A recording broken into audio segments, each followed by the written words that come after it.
Hey, welcome back to Channel Pushrodders and a big happy Easter to you all. So recently I've been doing some work, brake, a major brake job on a C3 Corvette. So we're talking caliper rebuilds, new pads, rotors, new brake fluid flush, the whole shooting match. And the main reason is it looked to have fluid leaking past old perish seals, and the left hand rear had caliper had locked up, and of course the pads disintegrated and it was metal on metal, and yeah, it was pretty average. But that's some of the cause of how much that brake was locked up and the guy kept driving it. Now that's aluminium, and what you're looking at there is the pistons out of the calipers, or caliper. That's heat stress cracks there, and mushroomed and warped and all the rest of it. This one, it's not as bad, but it's definitely gotten hot. Now, as I was putting this back together again and all the rest of it, bleeding up the brake system, the hydraulic system, whatever you want to call it, I'm like, why isn't this getting no fluid?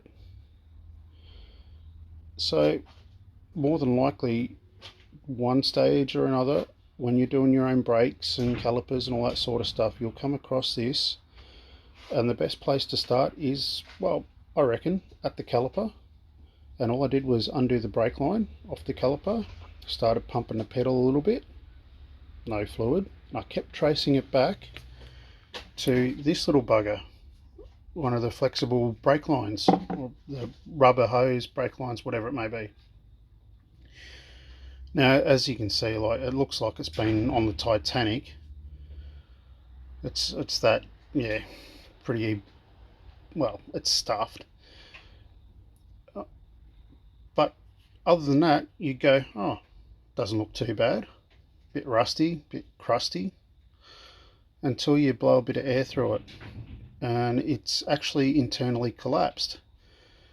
And the other way I found it was internally collapsed as well, as I started with both hands, of course. I started just manipulating the, just like this, and I forget where it is, it might be up this end somewhere. You can actually feel a really hard spot where it's actually collapsed. So look, it's just another thing to check when you're doing brakes. But look, it could save your life, or at least your credit card or your bank balance or whatever it is, because you've wrecked the car, or all that sort of stuff. So anyway, what are you waiting for? Hope you got something out of that. We'll see you next video.